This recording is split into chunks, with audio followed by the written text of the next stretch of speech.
employees. So it not only influences the basic pay and allowance of government workers but also impacts pensions and the retirement benefits. The 8th pay commission will replace the 7th CPC which was implemented in 2016. तो 2016 में जो 7वां वेतन आयोग था उसको replace कर दिया जाएगा 8वें वेतन आयोग से 2026 में, क्योंकि हर 10 साल में एक वेतन आयोग आता है। तो उसके बाद यहाँ पे आप देख सकते हैं कि at the core of the CPC's recommendation is the pay matrix, a system that determines salaries based on the levels and years of experience. तो बेसिकली इसके अंदर होता क्या है, सो CPC's के रिकमेंडेशन में मैट्रिक्स होता है, एक सिस्टम होता है जो सैलरीज को डिफाइन करता है based on the levels and years of experience. जितना ज़्यादा एक्सपीरियंस होगा, जितना ज़्यादा ईयर्स सर्विस होगा, उतना ही ज़्यादा बेनिफिट यहाँ पे सैलरी के माध्यम से मिलेगा। The fitment factor, which multiplies existing pay to arrive at the new basic salary, is expected to be increased from 2.57 under the 7th CPC to 2.86 under 8th CPC। तो ये बहुत ही इम्पोर्टेंट खबर है यहाँ पे।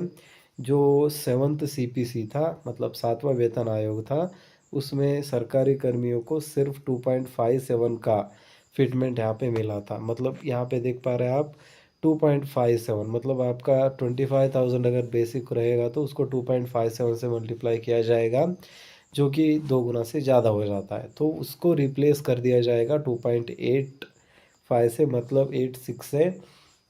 इसका मतलब जो 7वें वेतन आयोग में जितना हाइक मिला था या फिर बेनिफिट मिला था, उससे कई ज़्यादा 8वें वेतन आयोग में मिलने वाला है, ऐसा कहा जा रहा है।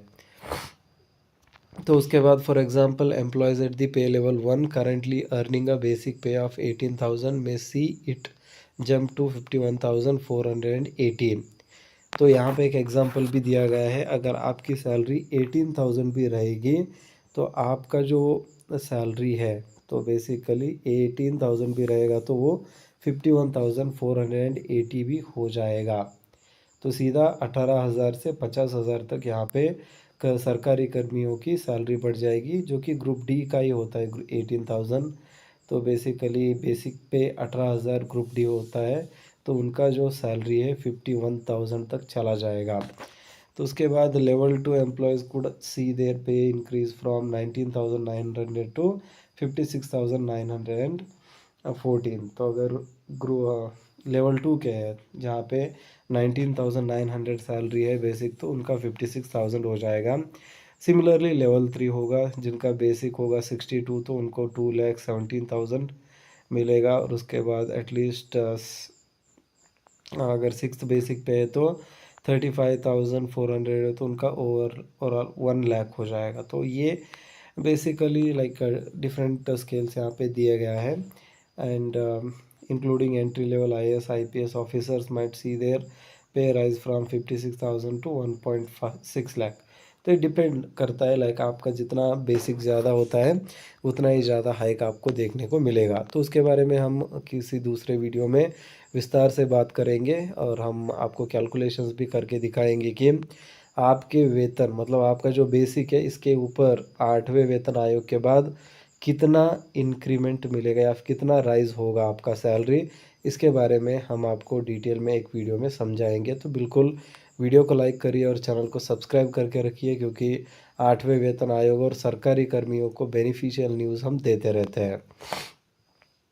So the commission will cover a broad spectrum of central government roles, like from multitasking staff MTS to clerks, constables and engineers to senior officers and assistant commissioners. So these hikes, if implemented, promise to dramatically enhance the financial stability and morale of the government employees. तो basically इन सब को apply होगा MTS, मतलब multitasking staff से लेकर clerks, constable से लेकर assistant commissioner IAS IPS तक। While these numbers remain speculative until formal recommendations are made, the expected hike is seen as the step to reward public servants and align compensation with growing economic demands। ये कहा जा रहा है कि अभी मतलब ये हाइपोथेटिकल है, लेकिन जितना हमने 7वें वेतन आयोग में देखा है, 6ठे वेतन आयोग में देखा है, और ये डिपेंड करता है लाइक हमारे देश में कितनी महंगाई चल रही है। तो महंगाई आप सबको पता ही है कि बहुत ही ज़्यादा हो चुकी है।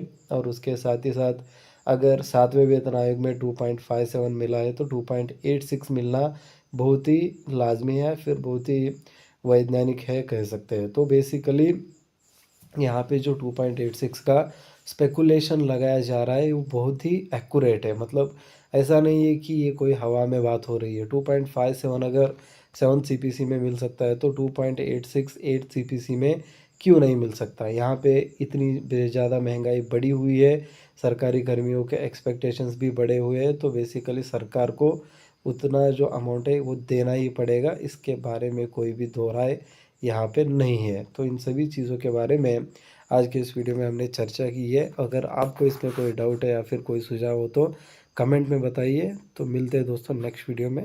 जय हिंद।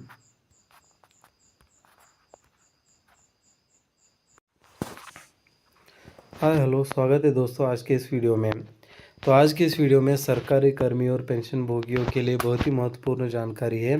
सरकारी कर्मियों और पेंशन भोगियों का वेतन 8वें वेतन आयोग के बाद क्या 3 गुना बढ़ने वाला है 2027 के स्टार्टिंग में। तो इसके बारे में आज के इस वीडियो में एक इम्पॉर्टेंट आर्टिकल पब्लिश हुआ है, तो इसी के बारे में आज हम बात करेंगे। और 2026 में इसको इम्प्लीमेंट किया जाना था, क्या वो 2027 में होगा, इसके बारे में सरकारी कर्मियों के संगठनों का क्या कहना है। और उसके साथ ही साथ जो All India Railways Men's Federation है उसके भी अध्यक्ष ने क्या कहा है, इन सभी चीज़ों के बारे में आज की इस वीडियो में हम जानेंगे।